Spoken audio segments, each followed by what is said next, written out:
Hello everyone, and today we have a video, and before I have explained it to you guys that Pascal's Triangle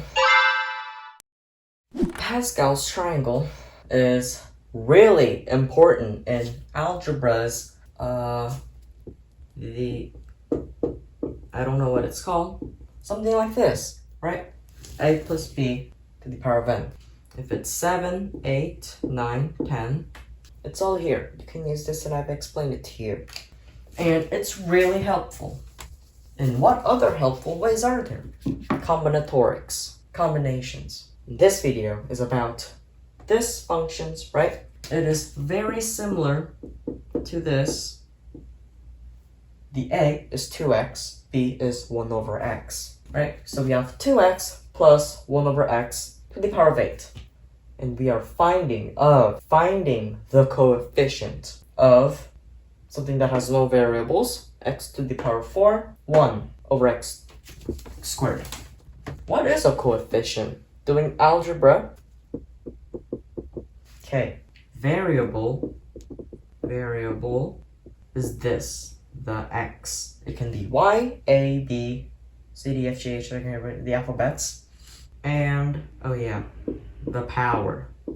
The power is this, the power. And lastly, we have a I totally didn't have to look up how to spell this.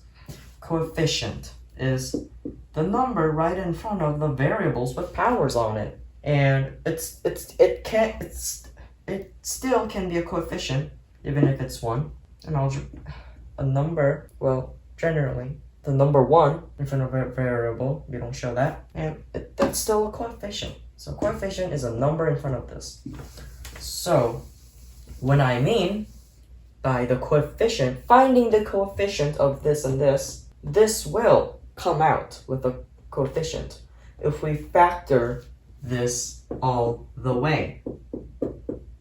If we factor this all the way using Pascal's Triangle, might take 2 minutes, not very long, we can do it. It's very solvable. Or another way that on the book, I don't know what it's talking about at all. It's so complicating unnecessarily. It did look easy though, very complicating still, and I found my own way. Yeah? And when it says finding the coefficient for x to the power of 4, there must be a coefficient in front of this, and a coefficient in front of this, and a coefficient in front of no variables. What is that? I will show you what that is. A plus b squared is a squared plus b. It's actually better if I use a number. Okay. X plus 2 to the power of 2. Actually, I will use a4. We have x to the power of 2 plus 8x plus 16. This is a coefficient of no variable. So let's find it. I wouldn't exactly say it to their face, but if they will factor all of this and put Pascal's Triangle into it, I would say that is a very waste of time, and that's why I'm making this video, to save them time. So let's start off with no variables. And before that, let's break it apart. 2x times 1 over x. And we have the power of 8. If we wanted to make no variables, the 8 can separate into 4 and 4. Let's put the power 4 here. Then this will turn out to be a 16x to the power of 4 over x to the power of 4. Or just 16. And since it was a power of 4, well, actually power of 8, and we broke it into 4 and 4, if it was a x plus y squared, and we have this, right? And I always go with a behind power, which is a 4, right? And let's just say this is a x and this is y. To find the coefficient in front of it, we use a Pascal's Triangle, of course, but in the beginning, we don't have no y. It's not a y, let's just suppose that it's a y. We don't have no y. That's why I always skip the first one and go on to the next one and count from there. 1, 2, 3. Why did I say that? To do this. The first one, right? It's got no y in it. This is a 2x to the power of 8.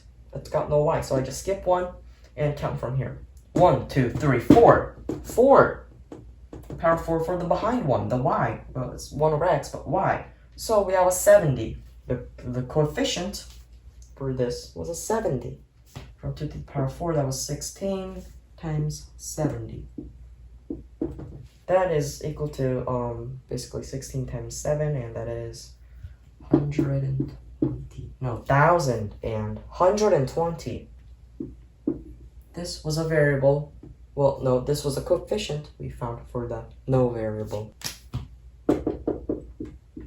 This is a shortcut. I explained to you guys, and that took like 3 minutes, but after this video, get some few practices. You can do it in 30 seconds. Now, let's do the, this, x to the power 4.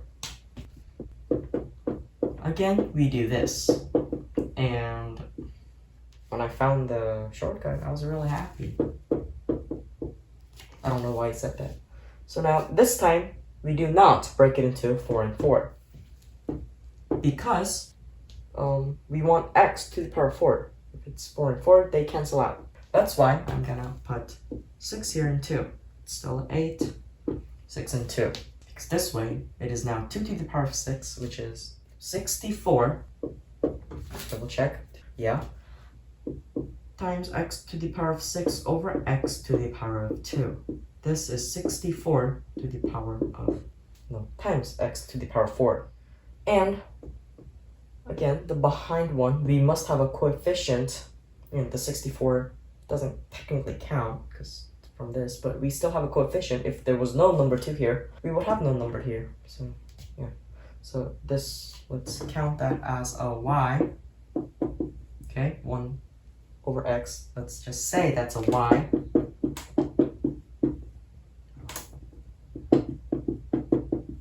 Okay, and this is a power of 8 again, we use here. And for the behind one, the y, we skip the first one because it's got no y in it, and we want the one that has a y in it in the coefficient. So we skip this. 28. 1, 2. 28. This is a times 28. What? No. We want the coefficient. It's a 64 times 28. Believe it or not, I can actually do 2-digit times 2-digit, but I'm gonna have to let you guys, I'll show you guys the step. 8 times 4 is 32. That's just 51, 0, 8, 12. It's a 1792. 1792. That's the coefficient. Now we have this. Oh, that's a pretty bad handwriting. Better. Okay, but 8. What can we separate that by? Common sense. It will come to us. 2 and 6. Wait. No. 3 and 5. Like this. 2 to the 2x to the power of 3 is 8x to the power of 3 over x to the power of 5. This is 8 over x to the power of 2. And let's find the coefficient for this. This is an x, this is a y, and this is the fifth one. Again, I want the best for all of you. Let's explain it one more time. If we want the coefficient for this, and the 3 goes here and the 4 goes here, the 5, my bad, and we want the coefficient like this too. But counting from the beginning, it's got no y to it. The first one is, it will just have the x to the power of 8. It's got no y. Y is 0. So let's count from 5. And we skip the first one, that's why. So 1, 2, 3, 4, 5. A 56. A 56 times 8 is equal to 448. This is a 448. This is a done video. Bye.